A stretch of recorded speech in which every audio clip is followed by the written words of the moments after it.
Assalamualaikum warahmatullahi wabarakatuh. Halo teman-teman sekalian dan juga Bu Fajr Bilkis sebagai dosen pengampu mata kuliah PIBK. Kami dari kelompok 11 yang beranggotakan saya sendiri, Dinda Maharani, beserta kedua teman saya, yaitu yang sebelah kanan saya, Hana Izani Ansari, dan sebelah kiri saya Rizana. Kami dari kelompok 11 akan mempresentasikan materi kami yang berjudul pemanfaatan teknologi dalam pelaksanaan cyber counseling. Silakan disimak ya teman-teman sekalian. Baik, di sini kita akan membahas 9 pokok pembahasan, yang diantaranya yaitu yang pertama pengertian cyber counseling, yang kedua konsep dasar cyber counseling, yang ketiga persiapan cyber counseling, yang keempat tujuan pelaksanaan cyber counseling, yang kelima fungsi cyber counseling, yang keenam strategi layanan BK berbasis counseling, dan yang ketujuh proses dan tahapan cyber counseling, yang kedelapan kelebihan serta kelemahan cyber counseling.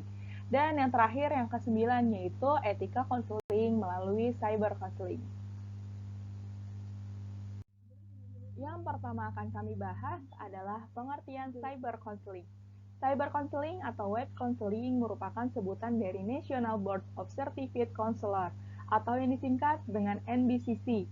Adalah sebuah praktek konseling profesional dan merupakan sebuah proses pengiriman pesan yang terjadi antara klien dan konselor pada tempat yang terpisah atau dengan jarak yang berjauhan dan menggunakan media elektronik untuk berkomunikasi melalui internet. Definisi tersebut meliputi halaman web, email, chatroom, tetapi tidak untuk telepon dan fax. Konseling online masuk dalam kategori telehealth, yaitu penggunaan teknologi telekomunikasi untuk melakukan perawatan kesehatan yang tersedia bagi siapa saja yang entah karena pilihan atau keharusan menerima perawatan tanpa kehadiran fisik seorang praktisi ataupun ahlinya. Selanjutnya adalah konsep dasar dari cyber counseling. Istilah konseling online merupakan dua kata, yaitu konseling yang berasal dari kata counseling dan kata online. Kata konseling mengacu kepada individual konseling atau konseling perorangan, yaitu proses pemberian bantuan yang dilakukan melalui wawancara konseling oleh seorang ahli atau yang disebut dengan konselor kepada individu yang sedang mengalami suatu masalah, yaitu klien, yang bermuara pada transaksinya masalah yang dihadapi klien. Sedangkan kata online diartikan sebagai komputer atau perangkat yang terhubung ke jaringan seperti internet dan siap untuk digunakan seperti komputer atau perangkat lain. Fields menyebutkan bahwa konseling online adalah layanan terapi yang relatif baru. Konseling dikembangkan dengan menggunakan teknologi komunikasi dari yang paling sederhana, dari yang menggunakan email, sesi dengan chat, sesi dengan telepon, PC to PC, sampai penggunaan dengan menggunakan webcam atau video live session yang secara jelas menggunakan komputer dari internet. Maka dapat dipahami dan disimpulkan bahwa cyber counseling adalah salah satu model konseling yang bersifat virtual atau konseling yang berlangsung melalui bantuan koneksi internet, di mana konselor dan konseli tidak hadir secara fisik pada ruangan dan waktu yang sama. Dalam hal ini, proses konseling berlangsung melalui internet, dalam bentuk website, email, Facebook, video conference, atau Yahoo Messenger, dan ide inovatif lainnya. Yang ketiga adalah persiapan cyber counseling. Dalam upaya menjalankan strategi layanan bimbingan dan konseling berbasis cyber counseling, ada beberapa hal yang menjadi persiapan utama, yaitu penguasaan dasar aplikasi komputer dan internet itu sendiri. Adapun upaya yang dapat dilakukan sehubungan dengan persiapan dasar agar dapat menjalankan cyber counseling, yaitu yang pertama adalah mengadakan pelatihan komputer dan internet kepada konselor dengan mengundang trainer yang sudah ahli di dalamnya.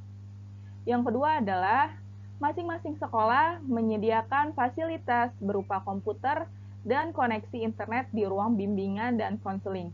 Dengan adanya komputer dan internet, maka secara otomatis pihak yang bersangkutan akan bisa belajar secara langsung. Yang ketiga adalah menggunakan fasilitas buku petunjuk tentang aplikasi komputer dan internet sehingga bisa dipelajari secara langsung. Yang keempat, bagi peserta didik, sejak dini diupayakan mempelajari materi dan praktek teknologi, informasi, dan komunikasi pada masing-masing sekolah, terutama sekolah yang belum memprogramkannya, agar peserta didik juga memiliki pemahaman di dalamnya. Dalam proses pembelajaran pun, peserta didik Pada intinya diajarkan mengenai cara menjalankan beberapa aplikasi internet yang mendukung cyber counseling tersebut. Dan yang kelima adalah bagi calon konselor, seyogianya di jurusan diprogramkan melalui mata kuliah tambahan mengenai komputer dan aplikasi internet. Dengan demikian, mereka akan mendapatkan bekal berupa pengetahuan tentang bagaimana menjalankan aplikasi komputer dan internet itu sendiri. Beberapa cara inovatif tersebut merupakan strategi untuk menguasai ilmu komputer dan internet sebagai dasar untuk menjalankan cyber counseling. Selain itu, calon konselor maupun peserta didik masing-masing harus memiliki komitmen untuk menguasainya, sehingga apa yang dipelajari dapat dituangkan untuk mendukung berjalannya cyber counseling. Tujuan cyber counseling.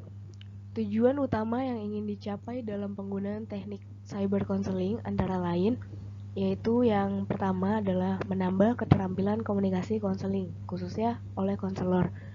Yang kedua, memudahkan proses konsultasi bagi individu yang bermasalah dan ingin menyelesaikan masalahnya dengan cepat dan tepat, fleksibel dalam waktu dan tempatnya.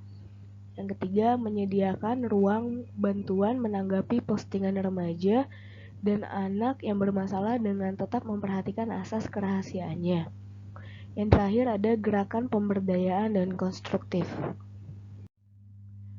Selanjutnya ada fungsi cyber counseling. Strategi layanan bimbingan dan konseling berbasis cyber counseling yang dilakukan melalui koneksi internet secara virtual tentunya memiliki beberapa fungsi yang sifatnya inovatif yang diantaranya yaitu pada dasarnya, konselor dan peserta didik yang belum mengenal internet secara langsung mendapatkan pengetahuan di bidangnya, sehingga tidak ketinggalan teknologi di zaman yang selalu berkembang.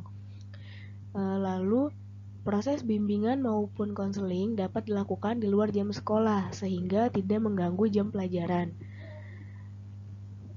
Selanjutnya, dengan dibuatnya website khusus oleh masing-masing konselor dalam instansinya, maka peserta didik akan bisa dengan cepat memperoleh informasi yang diinginkan.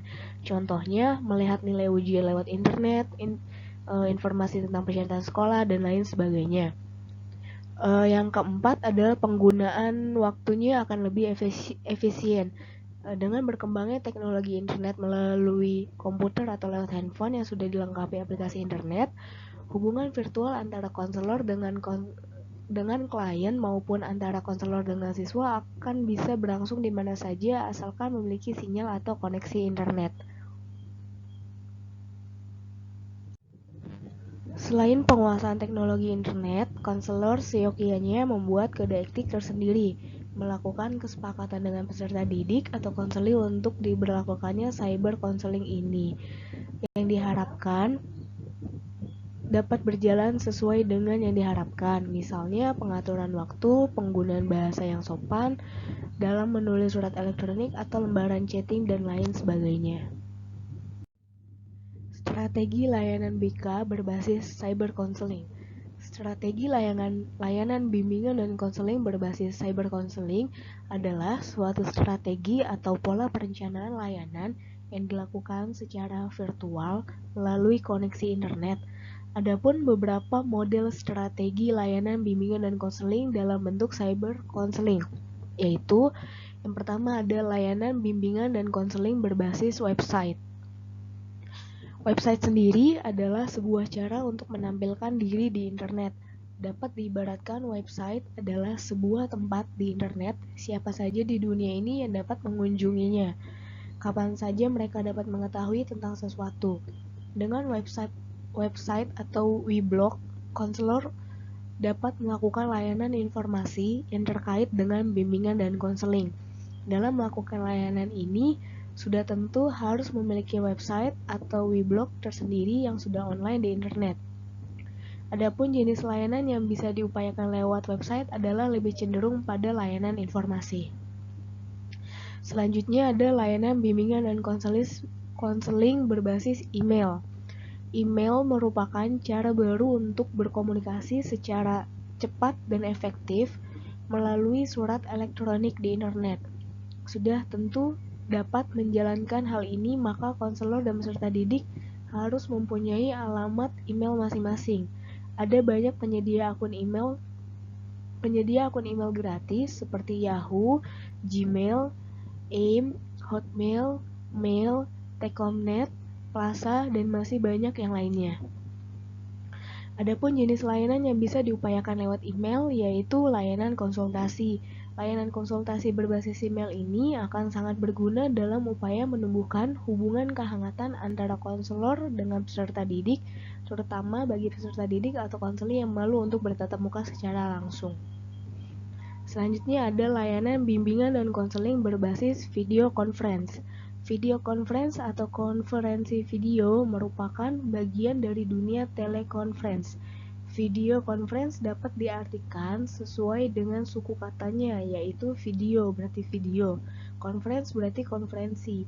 Maka video conference adalah konferensi video di mana data yang ditransmisikan adalah dalam bentuk video atau audio visual. Video conference sendiri merupakan komunikasi dengan menggunakan audio dan video sehingga terjadi pertemuan di tempat yang berbeda-beda. Bentuk layanan bimbingan dan konseling yang bisa diupayakan yaitu layanan konsultasi, layanan informasi, layanan konseling individual, layanan konseling kelompok, beserta layanan lain yang bisa dikembangkan oleh masing-masing konselor sesuai dengan kebutuhan dari konseli. Selanjutnya, ada layanan bimbingan dan konseling berbasis chat, instant message, dan jejaring sosial dan Facebook. Saat ini, Facebook telah menjadi tren yang banyak diminati oleh semua kalangan sebagai media pertemanan secara online. Menurut Ajat Sudrajat, yang dimaksud dengan konseling Facebook adalah bantuan psikologis kepada peserta didik atau konseli secara online melalui Facebook agar siswa dapat memahami, menerima, mengarahkan, mengaktualisasikan, dan mengembangkan dirinya secara optimal. Chat dapat diartikan sebagai obrolan, namun dalam dunia internet, istilah ini merujuk pada kegiatan komunikasi melalui sarana beberapa baris tulisan singkat yang diketikkan melalui keyboard, sedangkan percakapan itu sendiri dikenal dengan istilah chatting. Berbagai aplikasi dapat digunakan untuk chatting ini seperti Skype, Messenger, Google, Windows Live Messenger, MIRC, dan juga melalui jejaring sosial seperti Facebook, Twitter, MySpace, dan di dalamnya tersedia fasilitas chatting.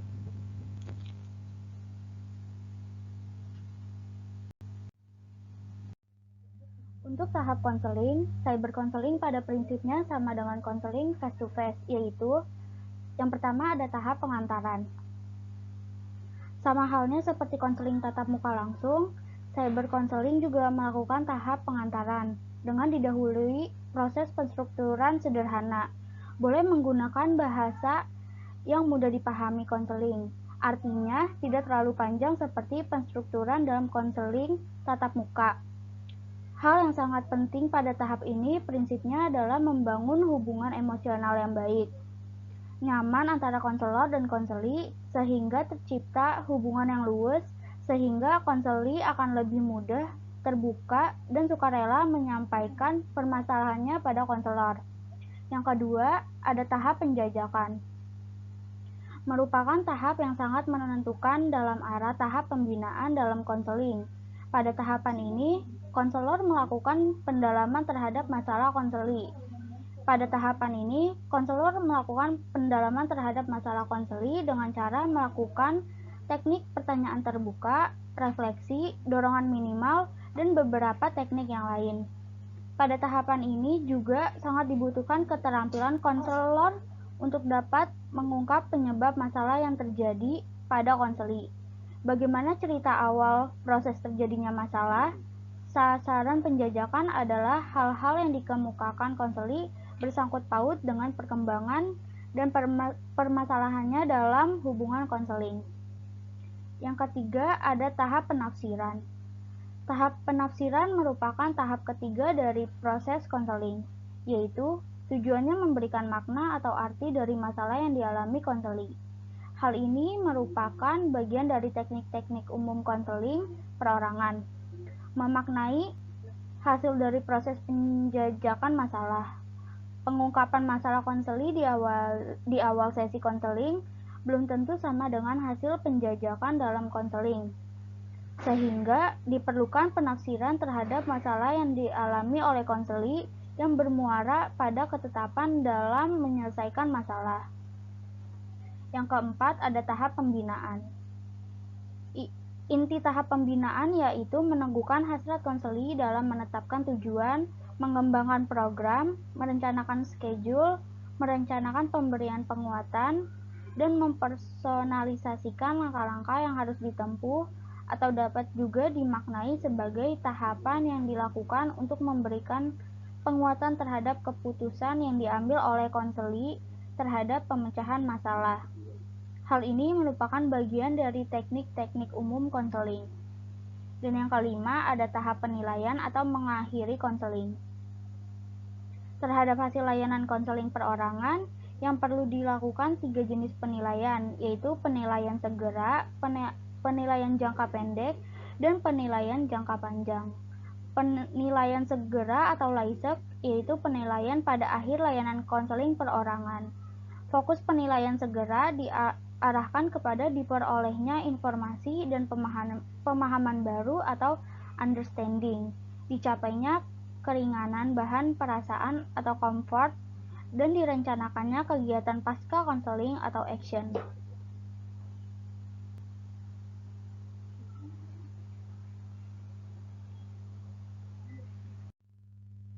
Kelebihan dan kelemahan cyber counseling.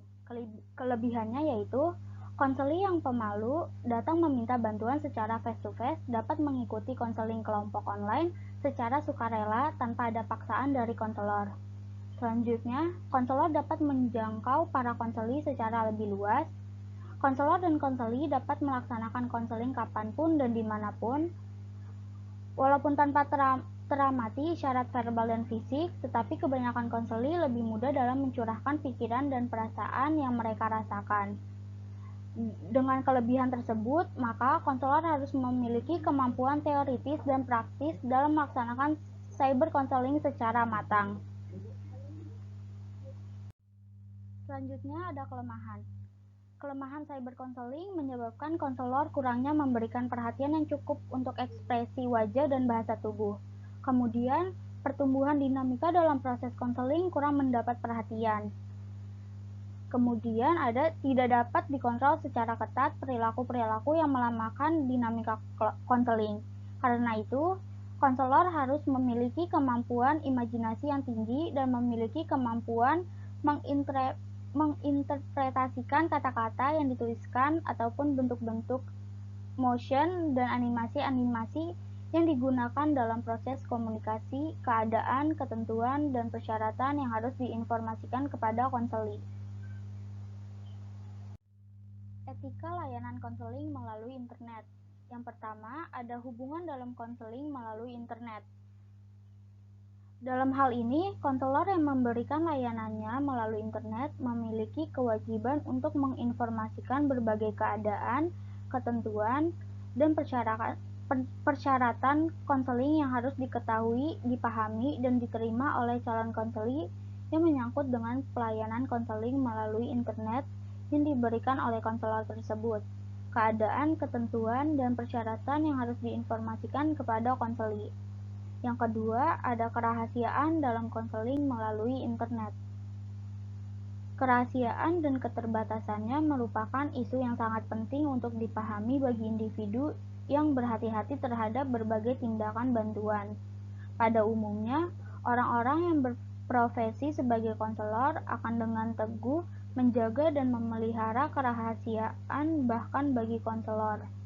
Hal tersebut secara khusus diatur dalam kode etik profesional yang diembannya.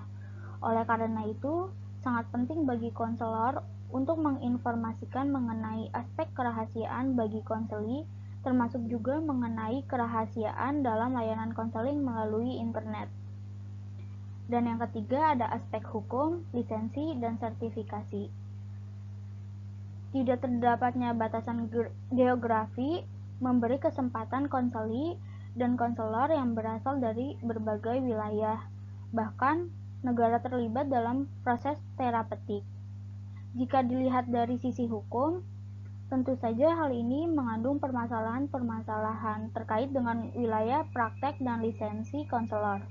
Untuk itulah, dalam hal ini terdapat etika layanan konseling melalui internet diatur mengenai aspek hukum, lisensi, dan sertifikasi bagi konselor yang memberikan layanannya secara online melalui internet.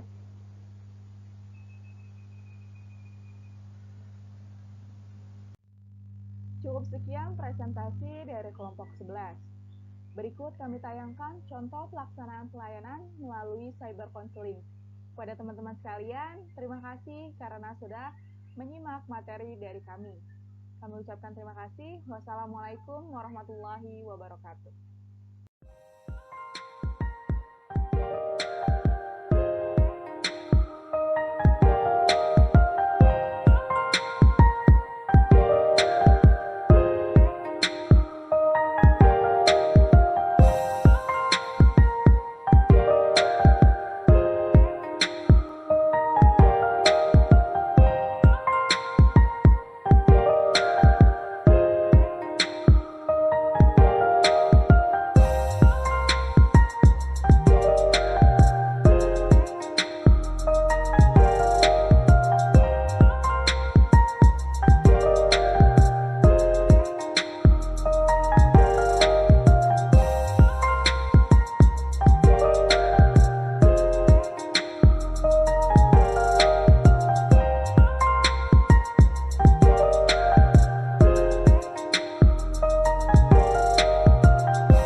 Assalamualaikum Pak Umam. Waalaikumsalam Mbak Ulia. Sesuai dengan janji kita kemarin ya Mbak Ulia, hari ini kita akan melaksanakan konseling online. Iya Pak, benar. Bagaimana kabar Mbak Ulia sekarang? Alhamdulillah Pak, baik. Alhamdulillah kalau begitu. Kalau boleh tahu Mbak Ulia ini menghubungi saya, ada yang bisa saya bantu?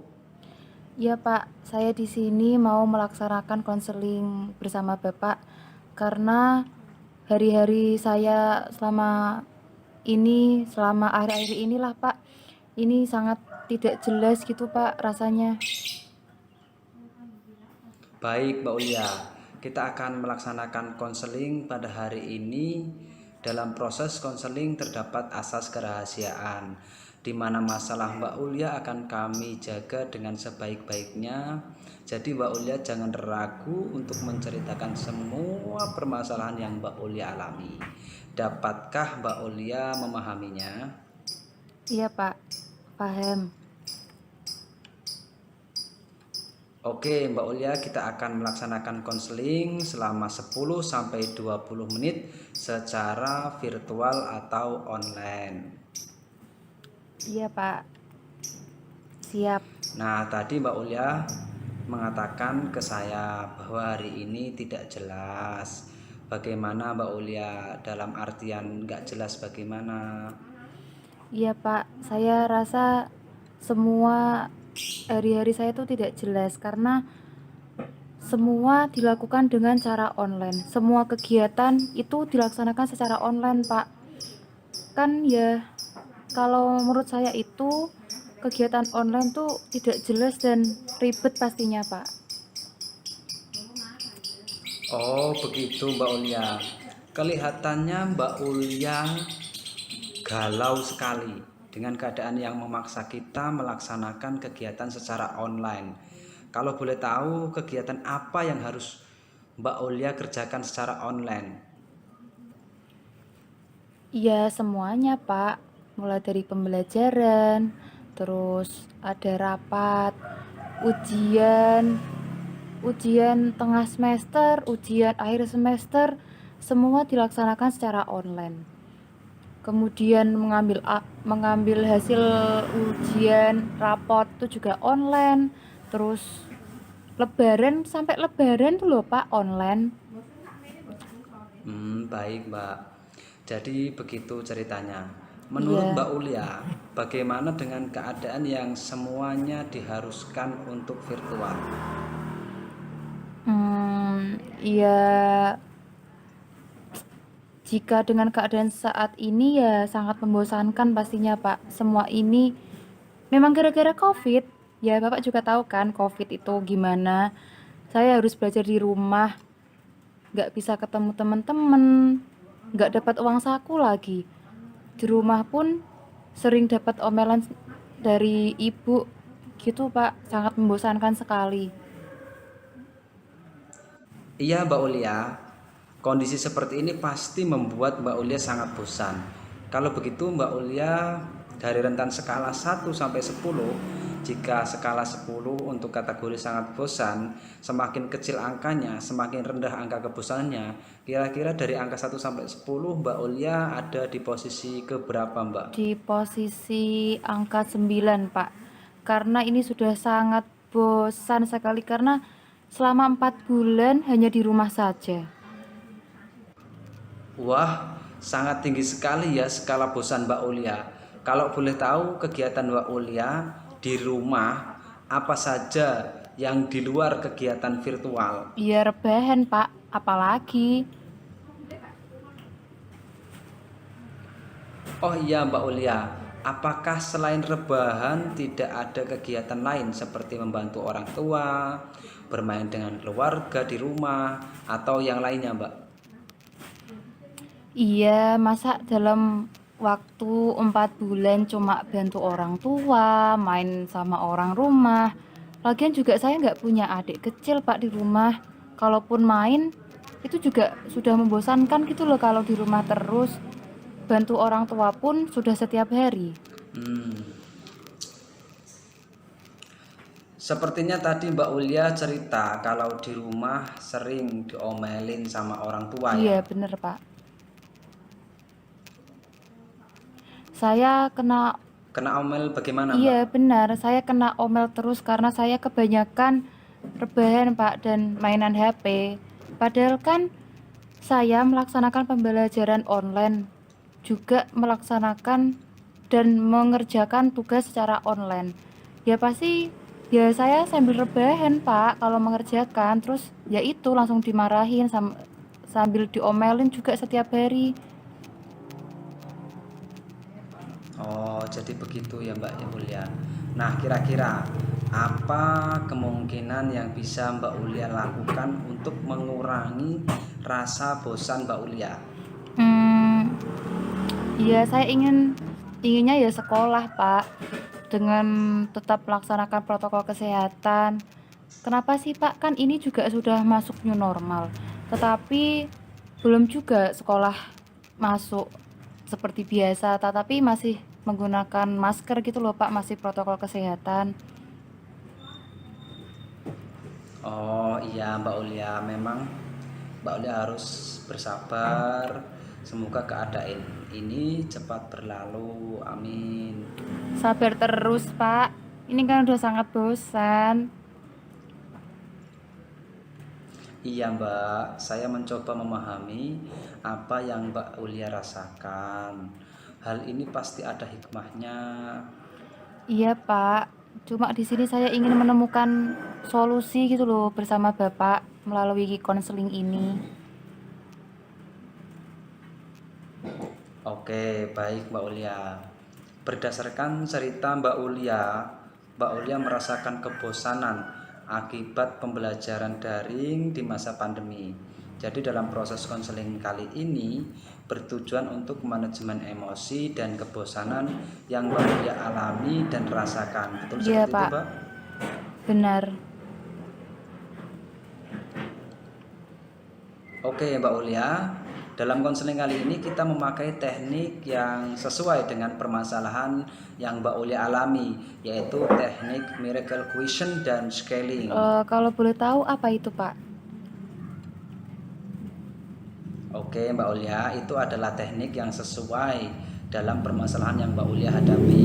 Bahwasanya teknik miracle question itu nanti saya akan bertanya kepada Mbak Ulia dengan pertanyaan seandainya. Sedangkan teknik scaling itu seperti yang sudah kita lakukan saat saya bertanya tentang skala tadi di atas. Begitu Mbak Ulia? Oh, iya, iya Pak. Bisa dicoba. Ya Mbak Ulia, kita lanjutkan. Jika boleh saya tanya, seandainya keadaan COVID-19 ini sudah membaik, sudah boleh beraktivitas seperti biasa, apa yang Mbak Ulia lakukan sekarang? Seandainya COVID ini sudah hilang, saya ingin sekolah, masuk sekolah, belajar kelompok bersama teman-teman saya, jajan bareng di kantin, pulang sekolah bareng sama teman-teman. Setelah pulang sekolah main, mungkin ke rumah saya atau ke rumah teman saya, terus belanja bareng teman saya, beli jajan di pinggir-pinggir jalan, kan gitu kan seru Pak. Cukup banyak ya yang ingin Mbak Ulia lakukan. Ya banyak pastinya Pak, setelah 4 bulan di rumah. Seandainya besok pagi nih Mbak akan berangkat sekolah, apa yang Mbak Ulia persiapkan? Iya, saya menyiapkan jadwal pelajaran, makan, lalu mandi, terus siap-siap berangkat naik sepeda Pak, bareng teman-teman, terus nungguin teman-teman juga, terus pulang sekolah bareng, berangkat sekolah bareng naik sepeda, gitu kan seru Pak. Wah, saya juga jadi keingat masa sekolah dulu. Memang asik kalau sekolah itu Mbak Ulia ya.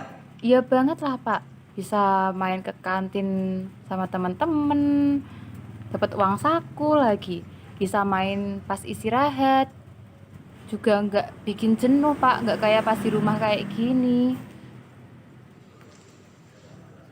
Lalu seandainya Mbak Ulia di rumah saat tidak pandemi gini, apa yang Mbak Ulia lakukan? Ya saya mengajak teman-teman datang ke rumah, walaupun cuma main atau kadang belajar kelompok, apalagi tugas banyak Pak. Nggak kayak sekarang ini, udah tugas banyak, online lagi. Wah, Mbak Ulia ini orangnya ceria ya. Banyak teman, orangnya sering berinteraksi. Betul begitu ya Mbak ya? Ya pasti Pak. Iya Mbak Ulia, namun saat ini anjuran dari pemerintah akibat pandemi, saat ini semua kerja, belajar, beribadah, semua di rumah saja untuk memutuskan mata rantai penyebaran COVID-19. Memang Mbak Ulia mau di masa pandemi sekolah masih melakukan kegiatan pembelajaran. Namun siswa-siswi, teman-teman, dan guru Mbak Ulia terjangkit COVID-19. Iya juga sih Pak, tapi kan nggak kayak gini juga di rumah terus selama 4 bulan. Betul Mbak Ulia, saya mengerti apa yang Mbak Ulia inginkan. Dalam 4 bulan ini juga bukan waktu yang singkat. Pasti setiap siswa-siswi berada di titik jenuh, menginginkan beraktivitas seperti biasa. Namun kita harus menerima situasi yang sedang terjadi yang menimpa Indonesia hingga dunia. Para dokter dan relawan COVID sudah bekerja keras demi meminimalisir penyebaran virus yang menyebar di seluruh belahan dunia. Bahkan ada para tenaga medis yang gugur dalam menjalankan tugasnya. Iya juga Pak, terus sekarang apa yang harus saya lakukan? Menurut Mbak Ulia, untuk menghilangkan kejenuhan selama daring di masa new normal ini, apa yang bisa Mbak Ulia laksanakan, yang bisa Mbak Ulia lakukan sesuai dengan keinginan Mbak Ulia, namun tetap menjaga diri selama masa pandemi? Seperti berkreasi apa atau melakukan hal-hal yang baru gitu, Mbak.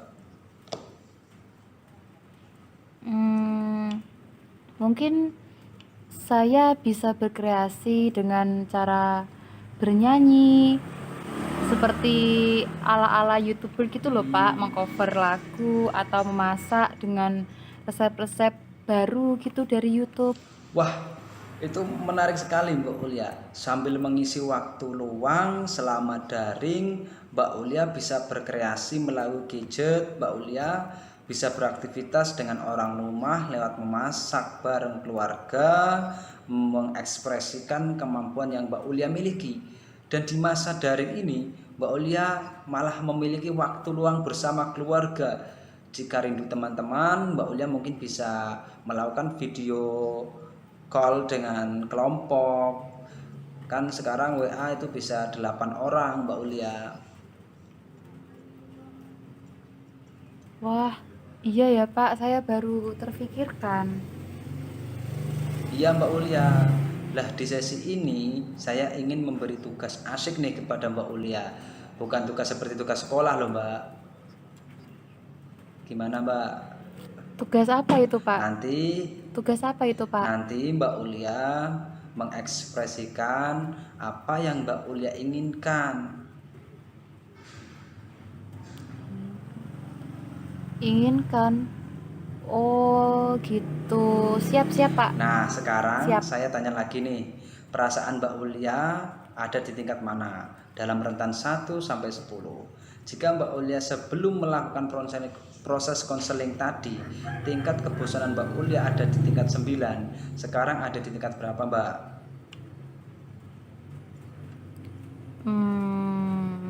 5 Pak.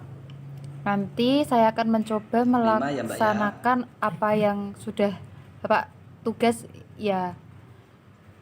Nanti saya akan coba melaksanakan tugas tadi yang dari Bapak untuk mengekspresikan keinginan saya untuk mengurangi tingkat kebosanan saya di rumah. Bagus Mbak Ulia. Semoga dalam proses konseling kali ini Mbak Ulia menemukan pandangan baru dalam melakukan aktivitas daring ke depannya. Amin. Terima kasih Pak. Baik Mbak Ulia, kiranya kita cukup melakukan konseling sampai di sini ya. Apa ada yang perlu ditanyakan lagi? Mungkin untuk kali ini sudah dulu Pak. Ya Mbak Ulia, kita tutup konseling pada hari ini. Jika memang dirasa tidak ada lagi yang perlu dibicarakan, sekiranya Mbak Ulia butuh bantuan lain, silahkan menghubungi saya kembali. Insya Allah saya siap membantu. Iya Pak, terima kasih atas bantuannya. Sama-sama Mbak Ulia. Saya tutup ya Mbak. Wassalamualaikum Baik, Pak. warahmatullahi wabarakatuh. Waalaikumsalam warahmatullahi wabarakatuh.